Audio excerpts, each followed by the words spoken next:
I'm stoked about it, actually. As much as I was a little skeptical about the hire at first, the more and more I've dove into this, I'm pretty excited. And it really has nothing to do with his scheme. I think it's more so, again, about his mentality and what he's going to bring. I think the scheme's going to translate. When you have players, you can run whatever you want to run. But I think his confidence, having done it at a program like Kansas and got those guys to play at a high level, is the biggest thing. And what I think we've missed when we've stepped on the field and on the biggest and brightest stages, at least this year. So I'm excited about it, dude. What are your thoughts on the hire?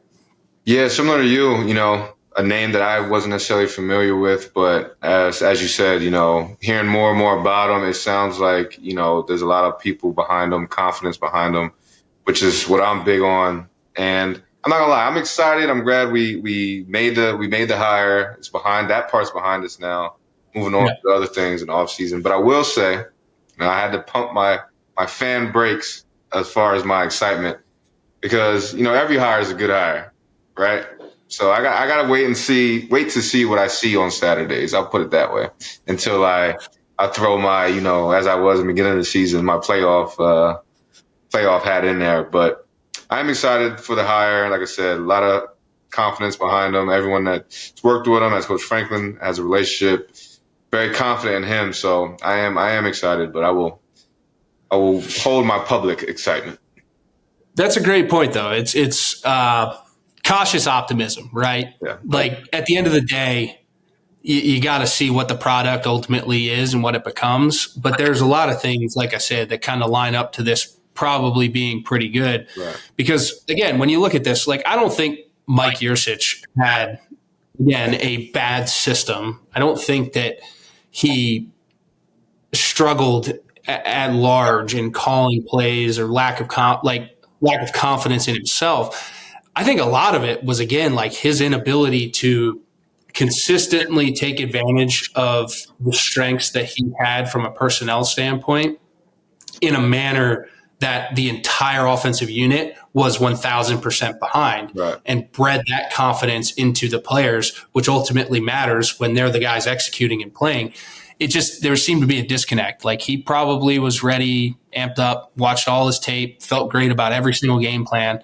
And for the vast majority of it, in reality, like, it worked out, right? Except for the big ones. And at the end of the day, at a place like Penn State, you get judged for the big ones. Yeah.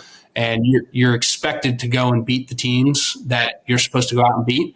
But you're now starting to become – the expectation is now to start competing with the big dogs. Right. And to me, it was the lack of confidence. And when you bring a guy like Andy in from Kansas, who has gone out at a program that, let's face it, was a basketball school, no real care in the world about what happened on the football field. They were just happy to go and tailgate and get drunk and have a great time and scream and holler.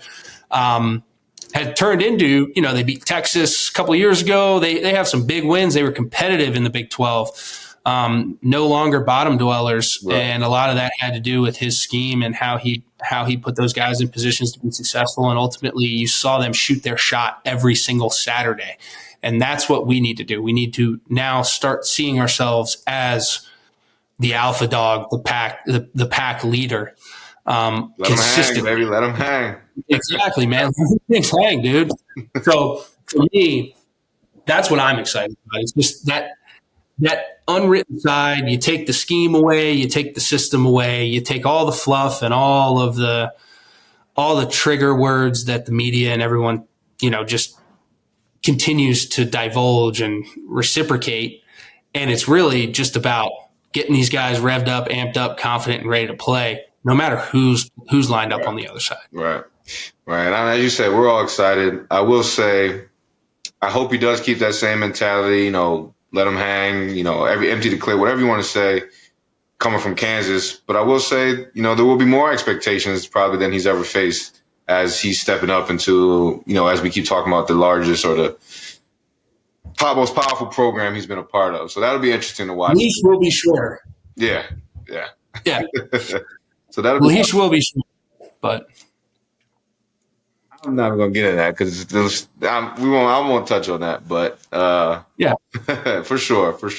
So I hope he keeps that same energy because the eyes will be on him and his whole team. Obviously, We're kind of, as we saw with the college football playoff with Florida State and Iowa, how these offenses kind of manifested. Even if we happen to go undefeated, if we're not, lighting the fireworks every few moments in the quarter, it doesn't really matter if you win the games, apparently. Well, we'll get into that. That's a whole nother conversation. And thank God we got the 12-team playoff coming next year. But yeah, to kind of put a bow on it, I think from us at the Pocket, we're cautiously optimistic. Obviously, you're only as good as your last game. You're only as good as what you do. What have you done for me lately? That's the world we live in. So I'm excited for him, though. Yeah. He's going to get a chance to come in all bowl prep, get a feel for the personnel. Another topic we're going to cover here probably next is the transfer portal. You don't see this mass exodus coming out of the Penn State locker room, which is great, especially considering some of the other programs in the Big Ten and what they're going through right now. So, that's a testament to Coach Franklin and the type of culture he's got in there and what these guys, the players are drinking the Kool-Aid, which is ultimately what matters, right? Screw the fans, screw the players, screw the former players, all that stuff. It doesn't really matter. We're just making a bunch of noise at the end of the day. The locker room is what matters, and we got guys who are confident, and I think are bought in. So, that bodes well for Andy coming in here, getting a chance to get a feel for that, then heading into spring ball after winter workouts, really start to establish himself and what he wants to get done up there. And I just think it's a great opportunity. Yeah. And I think a guy like that, again, you just look at his background, look at his DNA, study his Wikipedia page. He's a guy who's been in those types of situations in the past, obviously, and has done well. And that's why he's getting the chance. Yeah. So, cautiously optimistic here at the Pocket. So we'll see what happens. Ultimately, the truth will come out. The cream will rise to the top when the lights do come on.